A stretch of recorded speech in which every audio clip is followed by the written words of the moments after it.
जी, क्या खबर है कि कल तक तो चर्चा चल रही थी कि सब कुछ खत्म हो जाएगा, लेकिन अर्ली मॉर्निंग हमको आपने गुड न्यूज़ दी कि इनमें सीज फायर हो गया है, संधि हो गई है, समझौता सुलह हो गया। जो गिले शिकवे थे अब वो मिटाने के लिए ये लोग इस्लामाबाद में बैठेंगे।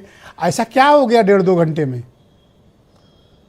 देखिए, मैं बहुत तकनीकी बातें नहीं करूंगा और अंतर्राष्ट्रीय स्तर की, मैं कुछ घरेलू बातें करूंगा और साधारण बातें।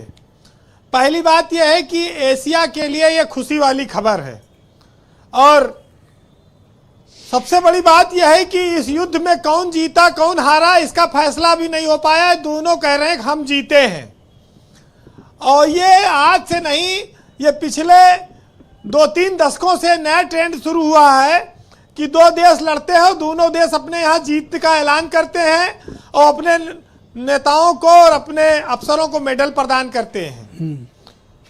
जिस देश पर ब्रजेश जी 40 दिन तक बम गिराए गए हो, उस देश की हालत वहां की जनता जानती होगी। ट्रू। हम लोग खाली कल्पना कर सकते हैं। ईरान संपन्न देश है, खास तौर से पूरी दुनिया के मुसलमान उसका समर्थन करते हैं। आज वो इस बात को मानते हैं कि ईरान जीत गया है। जो इस्लाम का विरोध करने वाले लोग हैं वो मानते हैं कि अमेरिका ने सही किया। ये अपने अपने नजरिए से देखने की बात है, लेकिन इस युद्ध ने जनता को बर्बाद किया।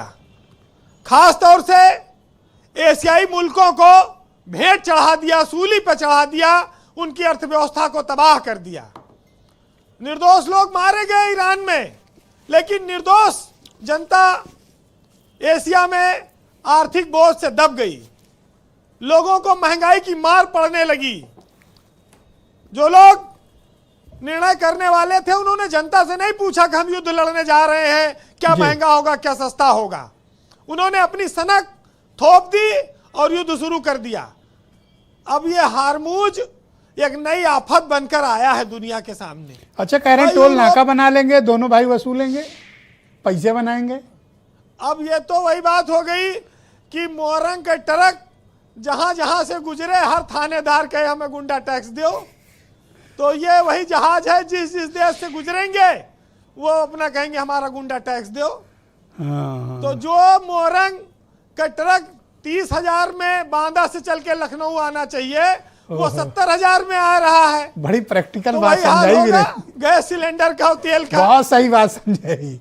बहुत नाके बने हैं बुंदेलखंड से। ब्रजेश जी, हॉर्मूज खुल जाए, दुनिया को आर्थिक ऊर्जा संकट से बचाया जाए।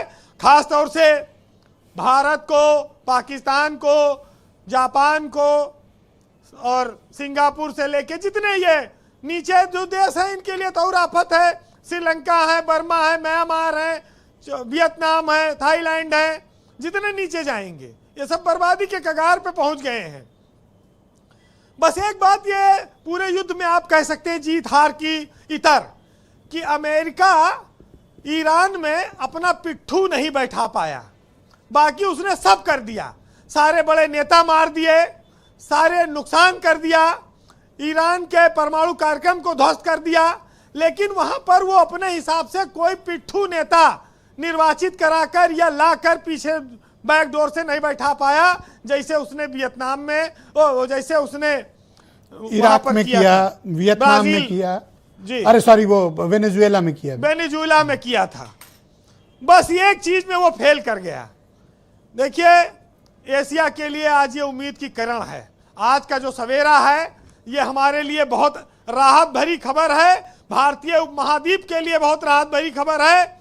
और इस सीज फायर में अभी बहुत चीजें साफ नहीं है, लेकिन वो इजराइल कह रहा है कि इसमें लेबनान को शामिल ना करना।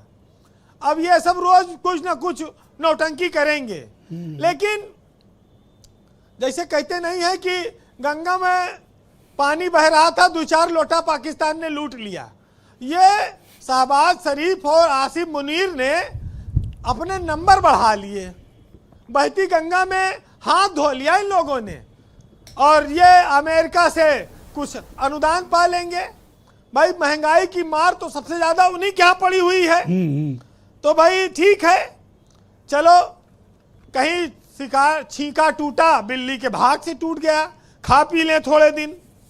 लेकिन भारत तटस्थ रहा और इस मामले में उसकी तारीफ करनी चाहिए कि भारत ने कोई भी ऐसा काम नहीं किया जिससे कि हमारे ईरान हमको दुश्मन माने या अमेरिका हमको दुश्मन माने।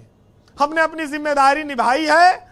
ये राहत भरी खबर है, युद्ध नहीं होगा। कल मुझे ये बात आई थी कि एटम बम से अटैक नहीं होगा क्योंकि दुनिया इसके लिए तैयार नहीं है।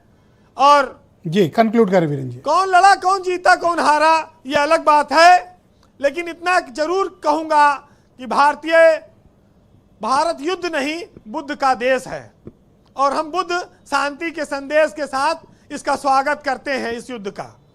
तो हमारे यहाँ एक कविता है, कही गई है कि न चादर बड़ी कीजिए न ख्वाहिशें दफन कीजिए और 4 दिन की है जिंदगी चैन से बसर कीजिए और न परेशान किसी को कीजिए न हैरान किसी को कीजिए और कोई लाख गलत बोले भी तो बस मुस्कुरा कर छोड़ दीजिए।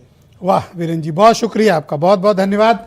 ग्राउंड जीरो से अपना फीडबैक, आम आदमी क्या सोच रहा है और इस युद्ध में भारत की क्या भूमिका रही है, इसके बारे में अपने विचार